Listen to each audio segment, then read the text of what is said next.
Hey, Lords of the Fallen is a different game in 2025. With a ton of new features and a ton more to do, the game has gotten a lot better. But how much better? So the main premise of Lords of the Fallen is that some super evil demon god by the name of Adir is here to spread some chaos and stuff around the land of Mournstead. We take on the role of Dark Crusader after the previous Lampbearer got clipped on by Adir. It is up to us now to cleanse the beacons and stop Adir before it's too late. This intro cutscene is genuinely really sick and very well animated.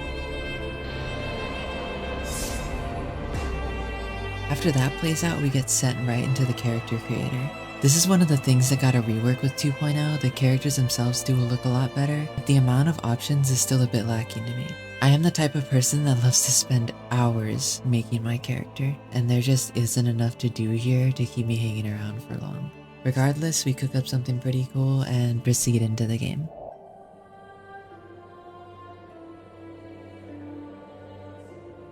At its core, Lords of the Fallen is a Souls-like. The gameplay follows that formula and adds a few cool things here and there to set it apart. Let's start with the basics though. You've got your light and heavy attacks. You have a dodge, a block that has its own interesting mechanics, more on that later, as well as ranged options.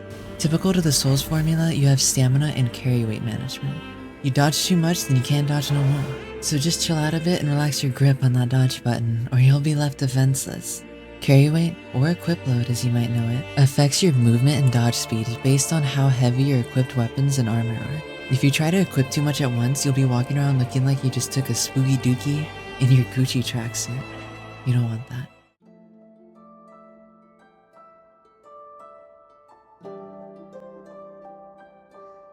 Going back to the range options, you have a few things to choose from, and Lords of the Fallen handles this in a very interesting way. In this game, as long as you have a catalyst or some sort of ranged weapon equipped, you'll get access to a ranged mode. For instance, if I choose to play as a pyromancer type character, I get access to fire-based spells right from the start. With my catalyst equipped, I can enter into a ranged mode, briefly putting away my melee weapon so I can send some fireballs straight to the forehead of evildoers. The system is really neat and flows well with the pace of the game. It allows you to combo between magic and melee easily. It lets you have a sword and shield in your hands while still having access to ranged weapons at any moment. Speaking of, ranged weapons work in the same way, just swapping out mana for ammo. Ammo and mana are just replenishable bars that drain with each cast or shot. The game itself is absolutely breathtaking. It always has been, but now it can be breathtaking in a more stable 60 FPS. Unless you're in Skyrest, but that's whatever. I really enjoy the aesthetic of this game. The harsh, dark fantasy world is incredible. There's a good amount of variety in the environments. From gothic cathedral landscapes to frigid valleys, villages engulfed in flame, and of course, poison swamps. That is just half of the picture though. The undead stir.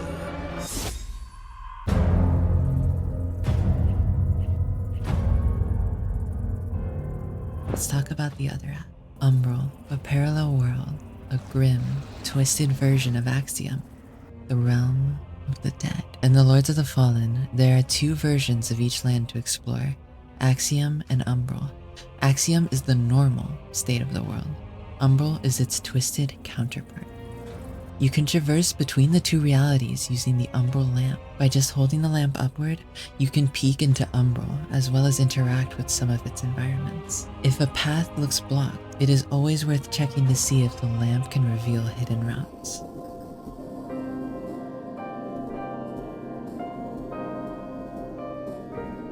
The world of Mournstead is vast. There is so much to explore and plenty to do. In true Souls-like fashion, when you explore, you find more shit.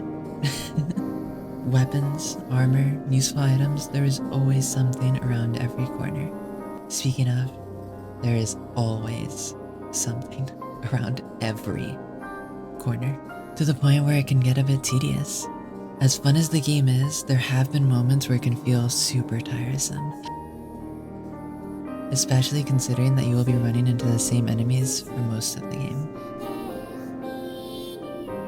This is understandable given the amount of work that goes into creating new enemy types. Sculpting, retopo, texturing, rigging, animating, programming, I get it.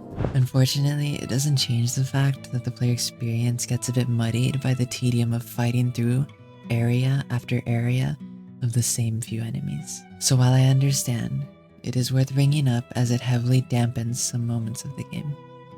Variety aside, going back to what I mentioned, there is almost always an enemy hiding around every corner.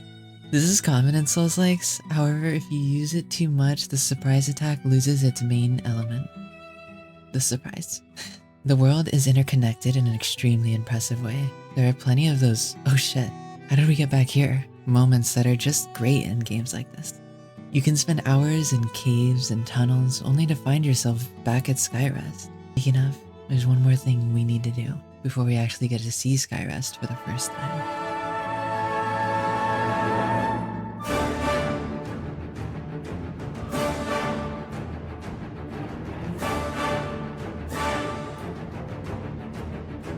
Pieta is our first major boss of the game. These major bosses are noticeably different from the more common mini bosses that you can find while exploring. First off, this fight is incredible. The presentation, the moveset, the music. I really enjoy this one. I only wish she had more health. The fight is sick, but ends a bit quick. Keep in mind though, I do challenge runs in the FromSoft Souls games, twitch.tv/Skelly Souls, so my experience might not represent everyone's.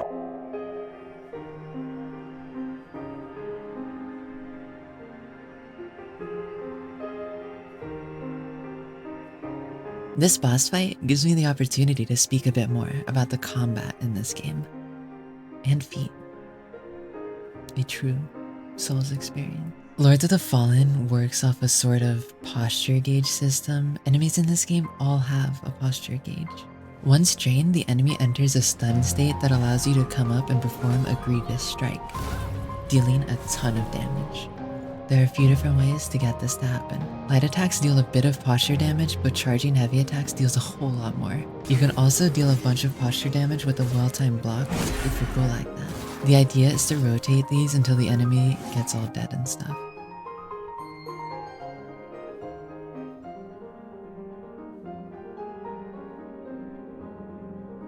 The presentation of boss fights in this game can be pretty sick. For this video, I'll mainly go over some of the Remembrance bosses. There are a few wicked mini bosses though. Shout out my pointy-headed muscle mommy queen. Pieta is a gorgeous fight, start to finish. I really enjoy the visuals of this one. She wields a blade of pure light that extends when attacking. The flow is great. Pieta can also conjure spectral versions of herself to extend her combos. My favorite instance of this is her phase 2 fly-in attack, where she sends out her clones to rain golden swords down on you. This acts to shrink the arena and force the player to face her in a more compact area.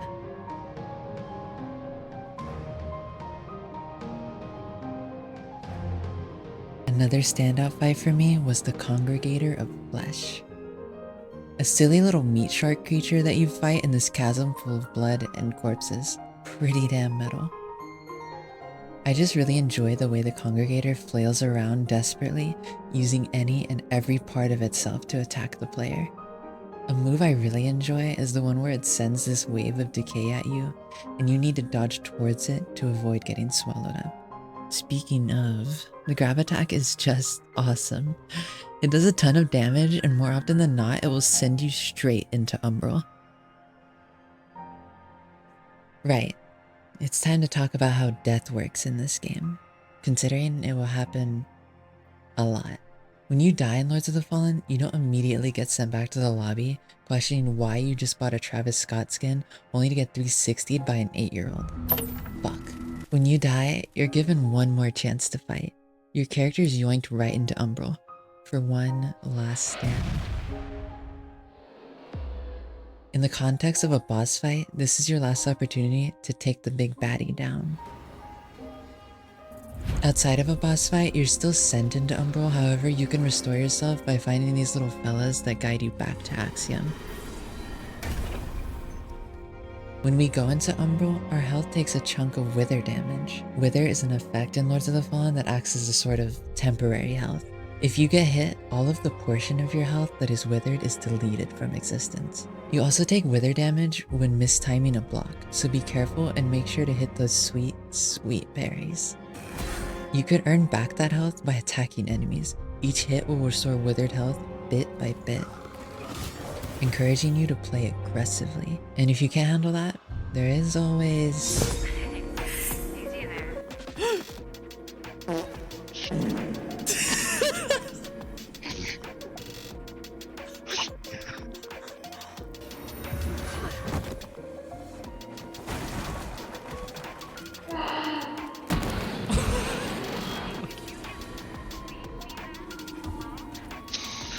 Not a word. Wait, no, we came from down here. Oh. Now we have to fight this guy again. What happened?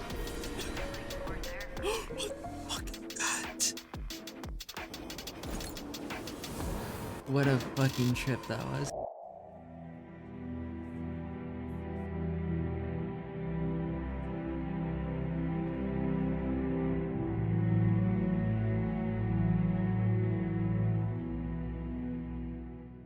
As of 2.0, co-op in Lords of the Fallen is mostly seamless. You can play the game in its entirety with a buddy, or maybe even some guy you met in a CS lobby who calls you really mean things. End of the day, you're fucking boring. But hey, at least he'll agree to play games with you. Before 2.0, there was a lot of quirks in co-op that I just couldn't look past. For instance, if you joined someone else's world, you couldn't pick up most items and just had to watch your so-called friend swing around their shiny new sword. Look at this thing. This Look at this treasure fucking chest thing, dude. is- and laugh at you. This was pretty annoying, and if both of you were playing for the first time, someone was definitely gonna have to draw the short straw. Thankfully, that just isn't the case anymore. I did mention though that co-op is mostly seamless now. Get the fuck. There are some interesting limitations here and there still. For whatever reason, friends can't access the Covenant altars in your world. They also can't decide whether or not you guys move to Umbral with their dollar store ass lamp. I just know that lamp is fake as hell. Another frustrating one is that the whole extra life mechanic only works for the host, meaning if your friend dies, they get sent straight into spectator mode hoping you can clutch up and revive them. Can't have my lamp. Damn, This bro. shit Gucci. Oh fuck, I'm dead.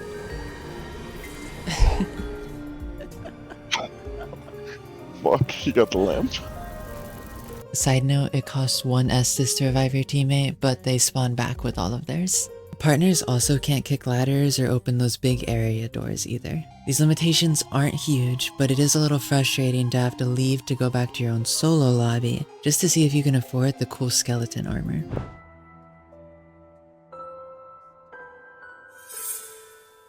Speaking of, to get this cool skeleton armor, you have to do certain things in-game to get these special currencies. For this one in particular, you need to avenge players by using your lamp to track down and kill the meanie that got them. I really enjoy this mechanic and helping people out, however sometimes the little trail of mods will lead me to something that I want nothing to do with. Don't go on, bro. Oh god. Sorry, but I have 15,000 souls and you're just gonna have to avenge yourself, pumpkin.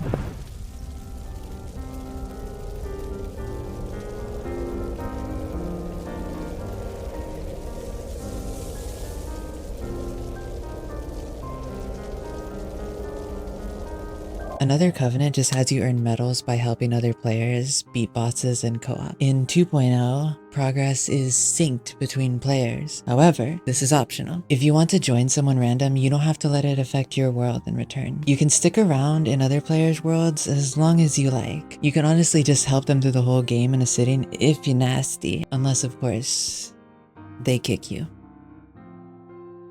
There's also a PvP Covenant, which is pretty self-explanatory. You just invade other people's worlds and kick them off a cliff to assert dominance. Easy as that. More skulls for the Skull Throne, right? Cosmetics range anywhere from cool armor sets to entire colorways that you can apply. to any armor in the game. I really like this feature. The amount of fashion potential in this game is just sick. After all, I need to look as cool as possible while slaying incomprehensible horrors to some good old... Alright. Let's talk about the...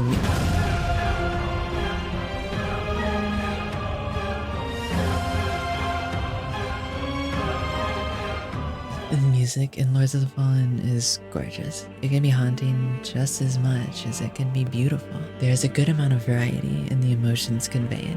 A lot of the music is composed for combat, so there is a good amount of fast-paced and frantic tracks in here. I want to go over a few of my favorite pieces. My absolute favorite being Mournstead Withers, a somber and gorgeous track led by a beautiful cello melody. This piece is dark and dreary, yet so comforting. I feel a sense of nostalgia when I hear it, even though I never have before. It fits the themes of the game very well. There is also a good mix of emotions here, a balance between hopefulness and loss.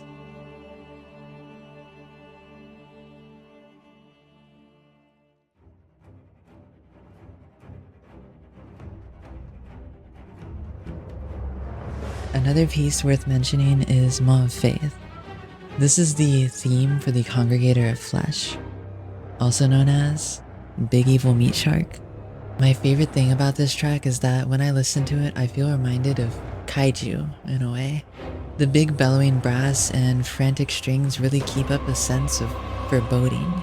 The choral sections are really nice, and the horror elements to the piece really go well with the visuals. You shouldn't feel comfortable. We just fell into a pit of corpses after all, and we're far from alone down here.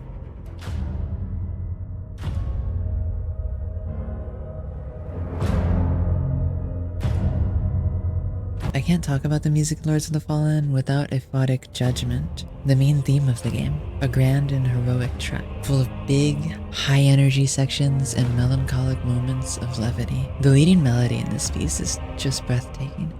I really enjoy the motion it drives. A swaying chorus that just flows so well. It feels very serene, and I enjoy this one so much. The music makes me feel so powerful, like I can take on the sun. But you know what else makes me feel powerful?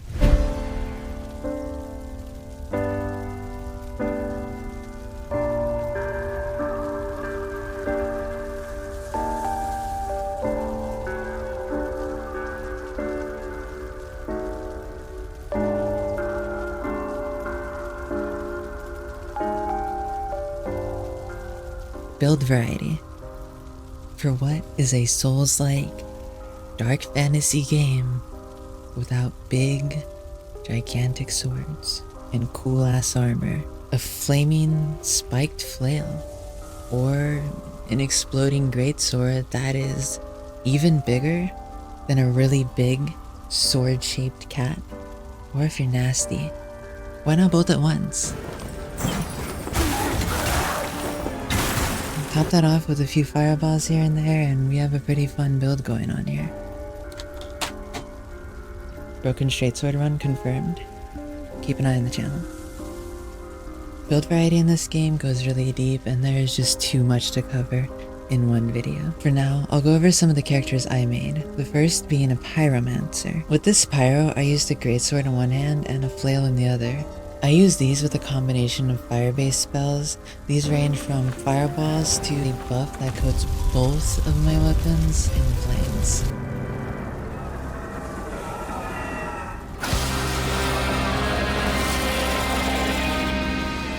Something cool to mention is that when dual wielding in Lords of the Fallen, you can still block and parry. Another character I had was a bleed-focused powerhouse. Using rings and other buffs, I made it to where enemies take more posture damage when bled, leading to a ton of knockdowns and a ton of damage. There are plenty of options in this game. Holy Cleric that shoots lasers, a Ranger, Assassin, Umbral Sorcerer. You can even just hit people on the head with a really big hammer. The variety is really impressive, and at least from what I've tried, there's a lot of fun to be had. And that's just it, you know? This game is just fun to play.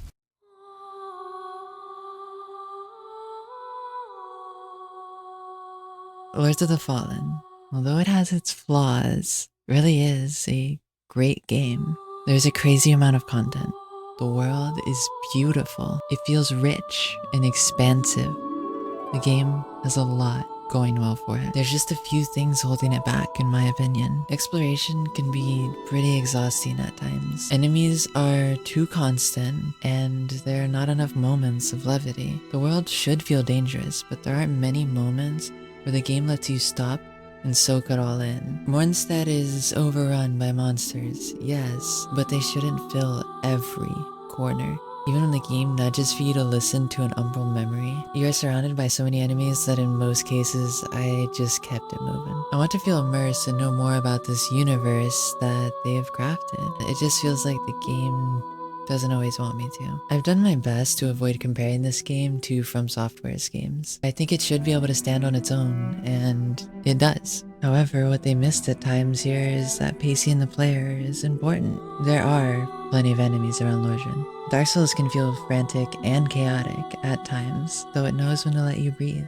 The game has these moments where it's just you and the sound of your armor filling empty halls. It reminds you, in a very powerful way, that you are alone. It makes seeing a friendly face all the more comforting and exciting. Another issue I had with Lords of the Fallen was the inconsistencies with boss design. They start off extremely strong. Pieta is incredible. The Congregator of Flesh is creepy just as much as it is fun to fight. Unfortunately, it isn't always to this level.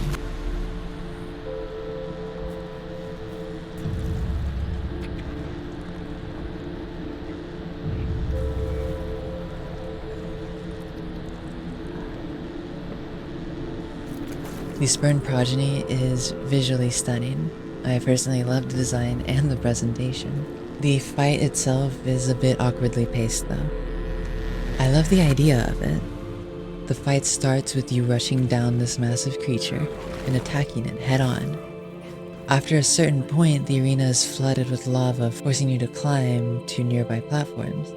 From these platforms, the boss swipes at you, using spells and offering a few small windows to attack its hands.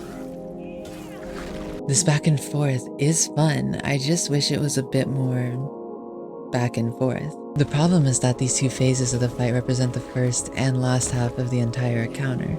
It would have been much less frustrating in the second half if the boss switched between these modes throughout. Instead, once you reach the platform phase, it becomes a slow and tedious waiting game just to get in only a couple hits at a time. In my opinion, this could have been a lot more fun if the boss had more health and opened up the lower arena a few times throughout so you can rush down and keep up the aggression. This back and forth would have just been a bit more satisfying to me personally.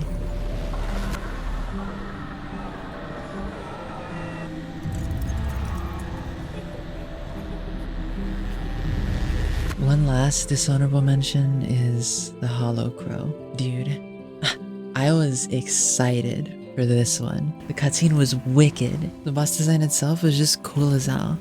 Only thing is, we never really fight it. There's another humanoid enemy we must fight instead. They float around in Umbral as waves of basic enemies spawn. As all this is happening, we need to run around with our little ramp and pull them into Axiom to get a few hits of damage in before it teleports away. All while the crow itself summons storms and occasional ice blasts. It was really disappointing. A boss should never consist of fighting basic enemies while the cool big monster lies just out of reach. It felt really frustrating and was just a bit of wasted potential. With some of those points aside, let's talk about what the game does really well. The combat is really sick in 2.0. Dodging and parrying are both very satisfying. They feel responsive. Weapon types all seem to handle very well. Movement is fluid, and with the dedicated jump, there are plenty of options for getting around or repositioning. Everything seems to flow really well in this game. Blending between attacking, dodging, parrying, or using range options is very smooth. All builds feel like they can be very aggressive in Lords of the Fallen. As a pyromancer, I never felt like I had to take a back seat while casting. I could be right up in the enemy's face, ready to defend myself at any moment. With the way ranged combat works, you never feel completely vulnerable, and this is a welcome change to the genre. As mentioned before, the music is really well done. The experience is elevated by the beauty and chaos of this game's tracks. The visuals are stunning. Each area is distinct and pretty well crafted. Umbral is haunting, dark, just as much as it is jaw-dropping. It is so exciting to see how each new area looks in its twisted Umbral state. This part just says conclusion. Very eloquent, Skelly. Lords of the Fallen is absolutely worth trying in 2025. With 2.0 release, this game is at its best. This game goes on sale pretty often, and it is also available on Game Pass if you have that. It is a cool game with a cool setting and some really cool gameplay. Even with its flaws, you should consider giving Mournstead a visit, and hopefully I helped you understand the game a bit better. Thank you so much for hanging out with me today. I hope you had a good time. And before you go, if you're interested, I do stream on Twitch. I have a pretty wicked Discord, and it's a nice chill time for anyone who's interested in hanging out. I also have my socials linked in the description if you want to see short form, funny content, or just keep up with me in my day-to-day life. It's that time of the video. Take care of yourself, drink more water, and don't you dare go hollow. Don't give up on yourself. Keep fighting, even when it gets hard. You're strong enough, you're brave enough, and you're capable. You're gonna be okay. You're worth the effort. Thank you so much. I'll see you next time.